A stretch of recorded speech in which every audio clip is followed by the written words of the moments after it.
Digital marketers, this one's for you. I've got 30 seconds to tell you about Wix Studio, the web platform for agencies and enterprises.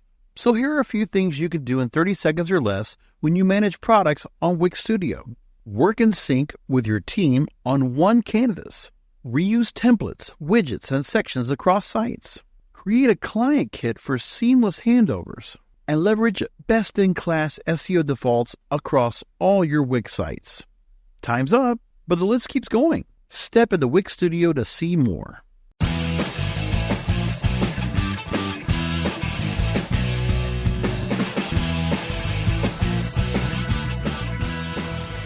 Hello and welcome to SEO 101 on WMR.FM, episode number 473. This is Ross Dunn, CEO of Stepforth Web Marketing, and I'm running solo today as my co-host Scott is away on a much-deserved holiday. Okay, well, let's jump into this. First, a fair bit of non-SEO news because it's pretty interesting stuff. Unless you've been staying off the news, you probably have already heard. The federal judge has ruled against Google, and they are saying that they have violated antitrust law. They've maintained that Google has maintained an illegal monopoly in search and advertising markets, making a significant victory for the Department of Justice. Quote, Google is a monopolist, and it has acted as one to maintain its monopoly, unquote. Judge Mehta wrote in this decision. What are some of the main points here? They found that Google violated Section 2 of the Sherman Act, which prohibits monopolies. Next, the court focused on Google's exclusive search deals with Android and Apple devices as key to its anti-competitive behavior. Then, Google monopoly in general increased from about 80% in 2009 to 90% by 2020. The ruling focuses on Google's liability, but not remedies as of yet. The decision comes after a 10-week trial last fall. We'll see where this leads. It's setting some pretty intense precedent for other monopolies out there. I'm quite excited about this. The ever-reaching capitalist marketplace we have, it just gets out of hand. And Google's a great example of that. They've made a mess of things, in my opinion. Sure, they have some great search mechanisms, but that does not give it the right to do what is done. And, well, you know how much I love how they've treated small businesses. It's crap. And local search and all these different things that have way too much power are literally ruining businesses by not being properly policed or run correctly. Next, something kind of funny here. A bug in Google's credit system prompted some widening eyes this week. For a colleague of mine, Tom Waddington, received a notice that he could expect, quote, to receive a $16,021,000 credit to spend toward leads next month. His Google Ads account. Now, he wasn't alone. Others received notices of multi-million-dollar credits coming their way. Unfortunately, Google can't be held to this. It would be wonderful, wouldn't it? Oh my gosh.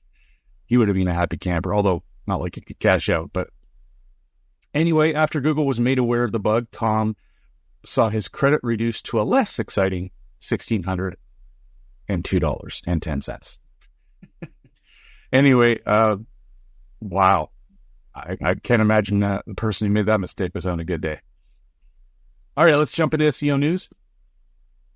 Scott and I always talk about search volatility. It's part of our marketplace, and there's a fair number of our brethren who like to keep on top of this stuff. Anyway, since the DOJ ruling against Google I just discussed, there has been some significant volatility according to leading search tools that monitor this stuff. Now, does this point to another search update? Who knows? It is very volatile, but that seems to be more often than not lately. So is that just the norm? I don't know. We'll see what happens. And you have to excuse me, I do have a cough and a cold, so I'll try and cough away from the mic, but there's no mute that I can... Oh, there is actually. I'll try the mute here and see if this works, and whatever I need to. All right. Google Trends has rolled out a new trending now design. And the reason I bring this up is if you ever used Google Trends before, it was fun to use because it was interesting data, but the layout wasn't all that great. Finally, they've improved it. It's less flashy, has far more substance, and is definitely worth a look. So check it out. Google Search Console has launched recommendations on a limited scale, so not everyone's going to be seeing this yet, but they're pretty good. I mean, there's a lot of business owners out there that do all of their marketing by themselves, and I think a lot of the intro or the information that comes from Google Search Console is going to be quite interesting to them. It's a feature that provides websites with optimization opportunities and suggests actions they can take to improve their presence on Google Search, Google wrote. Now, the data was already available to you on Search Console. You know, you could always find this data, but now they're helping make it more accessible by providing direct recommendations in a layout. And I think it's when you actually get to your home page of your Google Search Console, it'll give you some input on what's happening and where things are being and what you can do and some oddities and positives.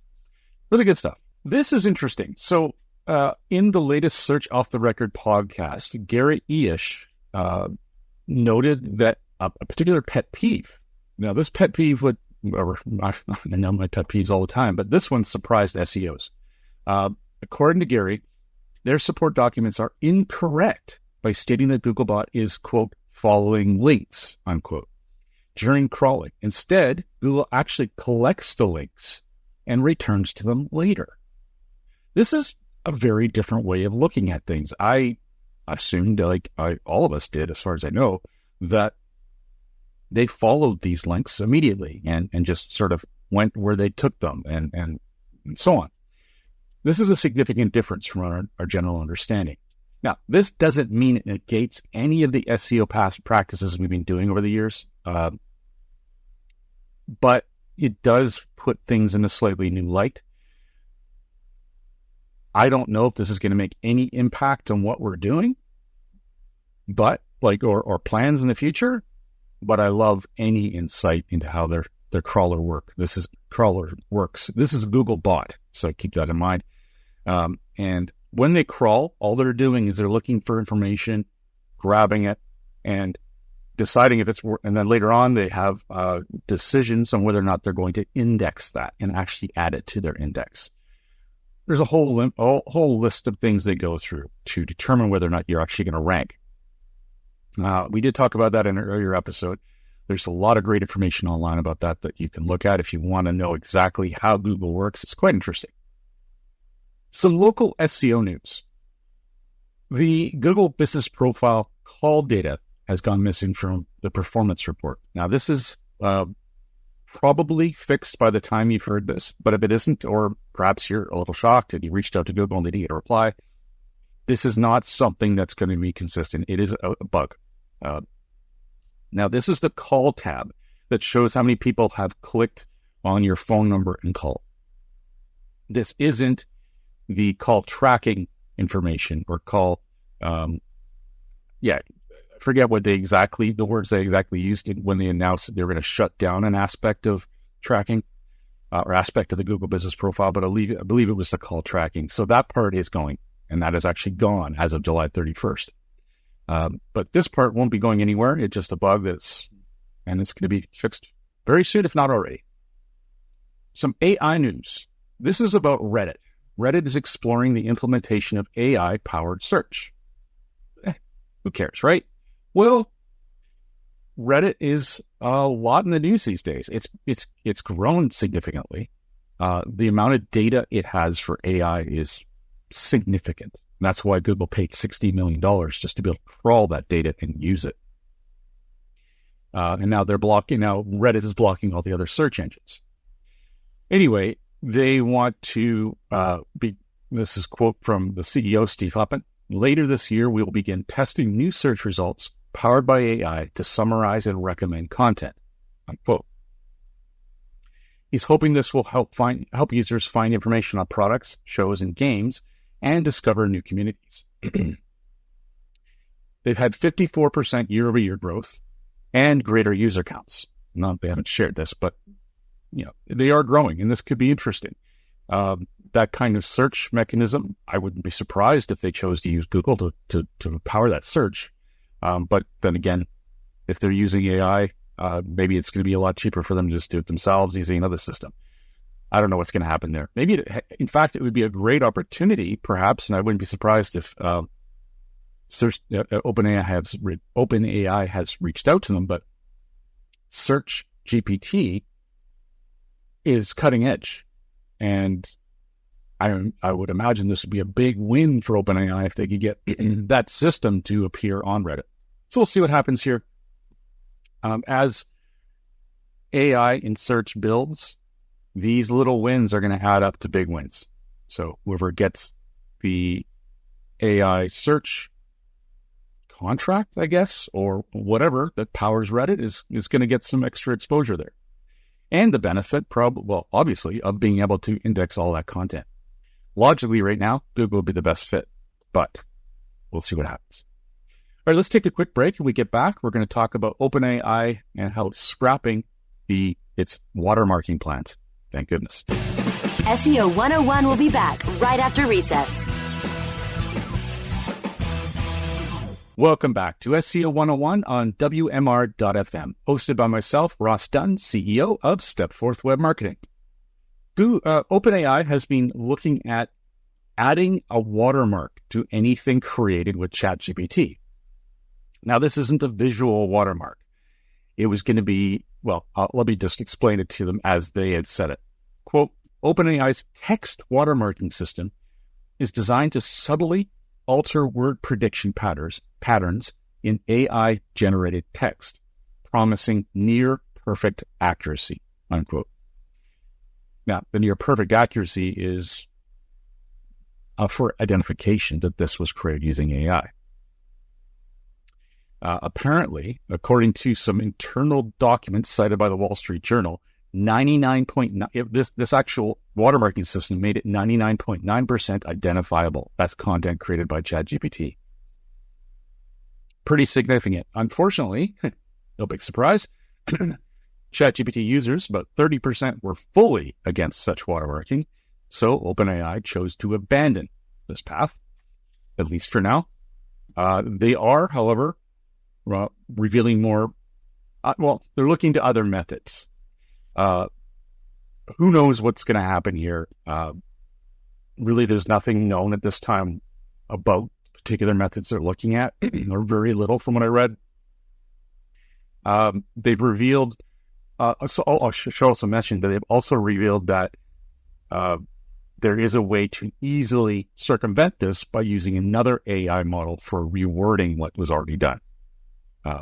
Basic rewording or paraphrasing wouldn't fix, it would still be easily identified, but if you ran it through another system completely, you could easily circumvent it.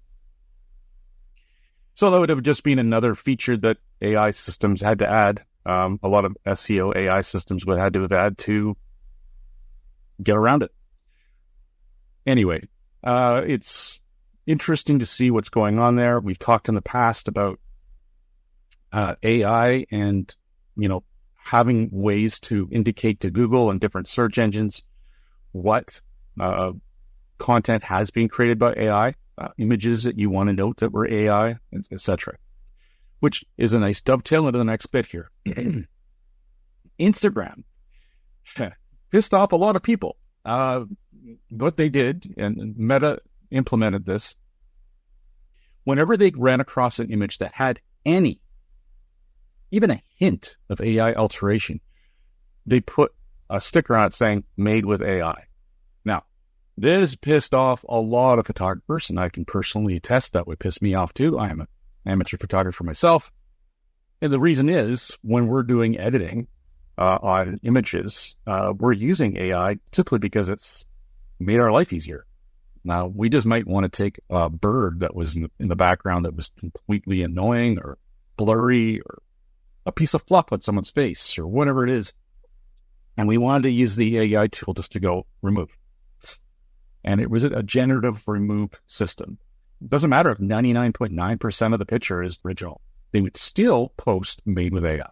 You consider that that's the same thing they post to things that were completely generated by Stable Diffusion, all the other different ones, how you stable diffusion, a lot, as you can tell. It's kind of nuts. I mean, there's just no way around that being just stupid. Well, they have since changed their systems. Now, instead of saying made with AI, Instagram is saying that it was, they're posting AI info below the image.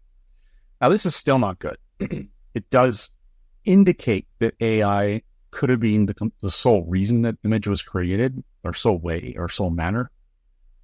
And that is not good for any photographer. So a lot of photographers are looking at ways to circumvent this, use different tools within Google that don't trigger this issue, et cetera, et cetera. I'm certainly going to have to reconsider how I'm doing it. It sucks because I love these tools. They're great. Meta identifies AI is being used because Adobe Photoshop is adding the metadata in each photo. I'm going to get to why this matters for SEO. But one thing I wanted to mention, though, is that there is a way to get around this, as usual. You can export the image to bitmap, and in a separate image map, export it to a preferred file type as a PNG or a JPEG, whatever, and the data will be removed. So there are ways around it, and thank goodness, because it's not fair to many photographers. So how does this affect SEO? This is likely the first step towards highlighting AI content, and it's sure to have a trickle-down effect into Google Images at some point. Google Images is the second largest search engine, right? I mean, even though it is all under Google, it's the second largest search mechanism, let's call it that. And it is a huge driver of traffic. So if you're generating your images for your website, which why not? I mean, it's a helpful way of getting some great content on your site and adding some uniqueness. But you'll find out later on you're shooting yourself in the foot because maybe Google will decide that AI content shouldn't have as much exposure. We don't know how they're going to manage this. Lord knows they mess this stuff all the time. They always mess it up. It is very important how AI content, imagery, everything is being highlighted and shown online. And I'm really interested to see how this pans out and how it's going to affect SEO. Let's hope it doesn't become a major issue. Well, with that said, it's a shorter show. I got sick today, and there was a lot in the news. I mean, there's some interesting stuff I got to share with you, but that's about it. Well, on behalf of myself, Ross Dunn, CEO of Stepforth Web Marketing, thank you for joining me today. Remember, we have a show notes newsletter you can sign up for at SEO101radio.com. I want to mention that we have vastly overhauled that over the years. It's awesome. It's got fantastic content, all the links, everything. We've really perfected it. And we're always looking for input. So if you want to give us some thoughts on how we can improve that, do let us know. Have a great week, and remember to tune into future episodes, which air every week on WMR.fm.